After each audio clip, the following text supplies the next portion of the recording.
Doctor Mohammad Yunus মহোদয় বিভিন্ন সূত্রের খবর যে আপনি আর দায়িত্ব পালন করতে চাচ্ছেন না, পদত্যাগ করতে চাচ্ছেন। পদত্যাগ করলে হয়তো আপনি আপনার ব্যক্তিগতভাবে কোনোভাবে আপনি ক্ষতিগ্রস্ত হবেন না।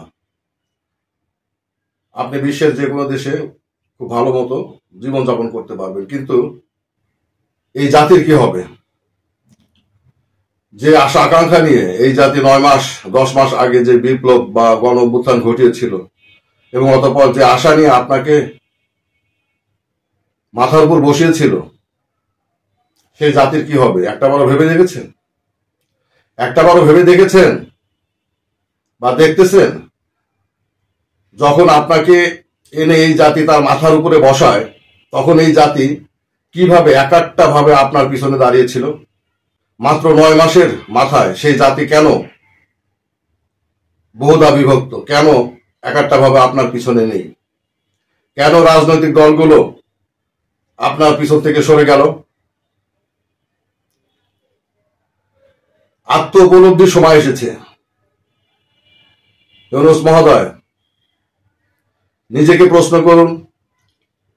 যেখানে যেখানে সমস্যা পরিলক্ষিত হয় সমস্যাগুলো সমাধান করুন, অথবা নতুন ভাবে আবার শুরু করুন, যাতে আবার আপনার পিছনে দাঁড়াবে।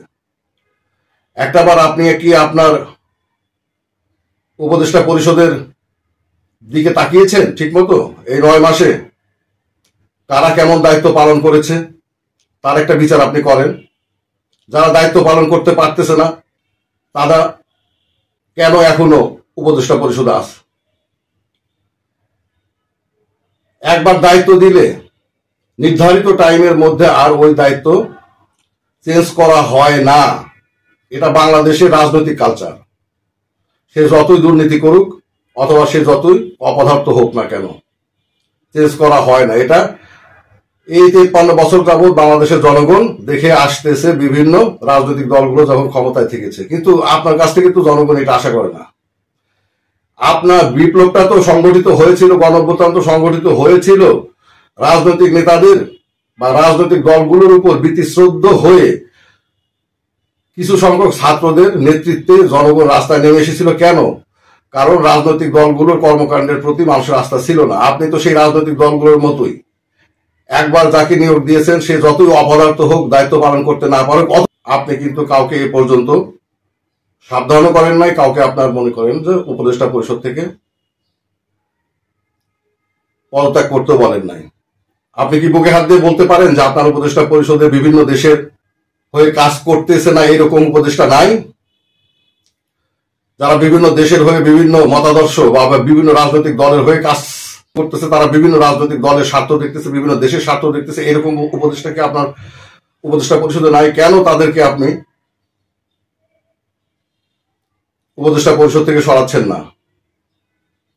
কেন আপনি তাদেরকে বলতেছেন না যে এই উপদেষ্টা পরিষদ বা এই সরকার শুধুমাত্র দেশের জন্য কাজ করবে, এই সরকার শুধু জনগণের জন্য কাজ করবে, অন্য কারোর জন্য কাজ করবে না?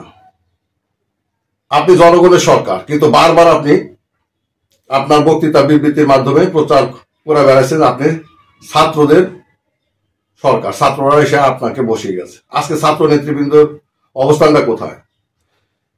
ছাত্র নেতৃবৃন্দর সাথে রাজনৈতিক দলগুলো তো নেই, সাধারণ মানুষও কেন নেই? সাধারণ মানুষের কথা বাদ দেওয়া হলো, এই ছাত্র নেতাদের পাশে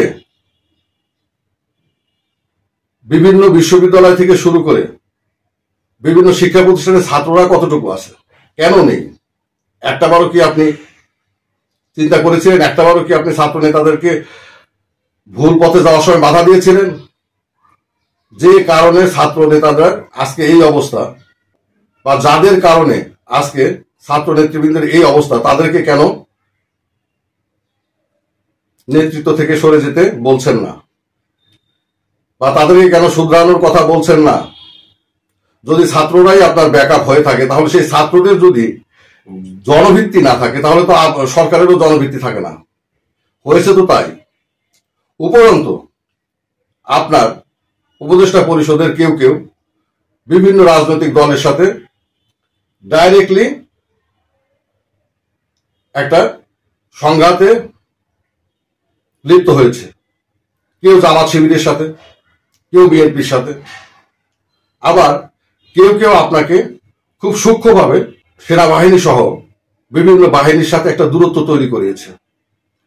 আপনার সাথে কি ব্যক্তিগতভাবে সেনাবাহিনীর প্রধান বা সেনাবাহিনীর কোনো ধরনের কোনো জ্ঞানদাম ছিল?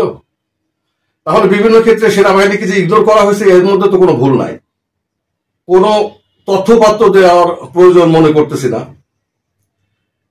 একটা বিদেশি জাহাজ দেশে ঢুকবে অথচ কোস্টগার্ডকে ইনফর্ম করা হয় নাই, এটা কি কোস্টগার্ডের জন্য একটা আপত্তিকর লজ্জাস্কর বিষয় না? কেন জাতিসংঘ তদন্ত করতে আসলে, যেহেতু তদন্ত রিপোর্টের মধ্যে সেনাবাহিনীর ভূমিকা নিয়ে বিষয়াদি থাকবে, তাহলে সেনাবাহিনীর সাথে কেন কথা বলতে দেওয়া হয়নি? আপনি নিজের থেকে এই কাজগুলো করেন নাই, কেউ না কেউ আপনাকে ফুসলিয়েছে, আপনাকে এই সমস্ত কাজগুলো করাইছে, বা আপনাকে অন্ধকারে রেখে এই সমস্ত বিষয়গুলো ঘটিয়েছে। যারা ঘটিয়েছে তাদেরকে এখন চিহ্নিত করেন, তাদেরকে এখন সরাই দেন। দেশের জন্য কাজ করতে হলে সম্ভব সবাইকে একসাথে নিয়ে কাজ করার চেষ্টাই করতে হবে। আজকে এখন পর্যন্ত যখন ইচ্ছা তখনই এনসিপি নেতৃবৃন্দ বা ছাত্র নেতৃবৃন্দ আপনার যমুনাতে ঢুকতে পারতেছে, যাইতেছে, আসতেছে, কিন্তু বিএনপি কিন্তু আজকে সারাদিনে বেশ কয়েকবার আপনার সাথে দেখা করার চেষ্টা করছে, আপনি তাদের পারমিশন দেন নাই। এটা কি ঠিক হচ্ছে? আপনার এই মুহূর্তে আপনি চলে গেলেও এই মুহূর্তে তো প্রত্যেকটা দলের সাথে, প্রত্যেকটা মানুষের সাথে বলা ভুল হবে, কিন্তু প্রত্যেকটা দলের সাথে তো আপনার কথা বলতেই হবে। আপনি কেন চলে যাচ্ছেন তাদেরকে তো আপনার জানাইতে হবে, কারণ তারা তো আপনাকে, আপনি যতই বলেন যে শুধু ছাত্ররা আপনাকে বসিয়েছে, আসলে তো ছাত্ররা সবাই মিলেই আপনাকে বসিয়েছিল এবং সবাই আপনাকে সমর্থন দিয়েছিল, তাহলে তাদের কথা আপনি শুনবেন না? জনগণ জানে যে আপনার সরকারের মধ্যে কে কোন দেশের হয়ে কাজ করতেছে, আপনি জানেন না? তাহলে আপনি কেন তাদের বিরুদ্ধে আপনার ব্যবস্থা নিচ্ছেন না? পদত্যাগ করানোর কালচারও তো সভ্য দেশের কালচার, সেই কালচারটা তো আমাদের দেশে ডেভেলপ করাইতে হবে। আপনার উপদেষ্টা পরিষদে কি এমন উপদেষ্টা নাই যে কোন এই পর্যন্ত 9 মাসে যে তার মন্ত্রণালয়ে এতটুকু কাজও করতে পারে নাই, দক্ষতা দেখাতে পারেন? এরকম কি নাই উপদেষ্টা? তাদেরকে কেন আপনি মনে করেন সরিয়ে সেখানে একটা যোগ্য লোককে আপনি মনে করেন যে নিয়োগ দিচ্ছেন না? এই যে বিভিন্ন জায়গায় প্রশাসক নিয়োগ করা হয়েছে, কোন প্রশাসকটা কোথায় যোগ্যতার ভিত্তিতে দেওয়া হয়েছে? কোনো না কোনো দল দ্বারা সমর্থিত, অথবা কোনো না কোনো ছাত্র নেতাদের দ্বারা সমর্থিত, বা ছাত্র নেতৃবৃন্দের পরিচিত বন্ধু বান্ধব আত্মীয় স্বজন, তাদেরকে বসিয়ে দেওয়া হয়েছে। এইভাবে হলে দেশ চলে? যোগ্যতার ভিত্তিতে যদি জায়গা মতো লোকগুলো বসানো হতো, সে নিজের যোগ্যতায় সেই জায়গাটা সার্ভাইভ করতো, বা সেই জায়গাটা পরিচালনা করতো, বা সে তার অর্পিত দায়িত্ব পরিচালনা করতে পারতো। যার যোগ্যতাই নেই, যে বিষয়টা জানেই না, তাকে যদি সেই জায়গাতে বসান, সে কিভাবে সেই জিনিসটা চালাবে? এখন আত্মসমালোচনা সময় এসেছে, নিজের দিকে তাকান।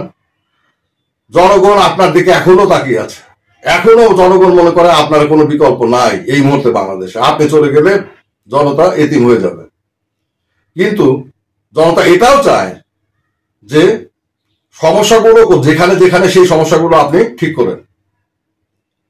যাদের কারণে আজকে 9 মাসে আপনার সরকারের এই অবস্থানে চলে এসেছে, তাদেরকে সরকার থেকে বের করে দেন, নতুন ভাবে লোক নিয়োগ করান, অতঃপর নির্দিষ্ট লক্ষ্যের দিকে এগিয়ে চলুন। জনগণ আপনার পাশেই থাকবে। তবে শুধুমাত্র ছাত্রদের উপর আর নির্ভর নয়, প্রত্যেকটা রাজনৈতিক দলকে সমভাবে গুরুত্ব দিয়ে তাদেরকে পাশে নিয়ে যদি কাজ না করেন, তাহলে এককভাবে শুধু একজন মানুষের পক্ষে লক্ষ্য অর্জন করা সম্ভব নয়। এই বিষয়টা আশা করি আপনি বুঝবেন। আর আপনি যদি এই বিষয়টা বুঝতে পারেন, তাহলে এই সংকটটাই হয়তো আমাদের বাংলাদেশের জন্য একটা সুফল বয়ে নিয়ে আসবে। এই সংকটের কারণে হয়তো আমরা আবার ঘুরে দাঁড়াতে পারবো নতুন ভাবে, নতুন করে। খোদা হাফেজ।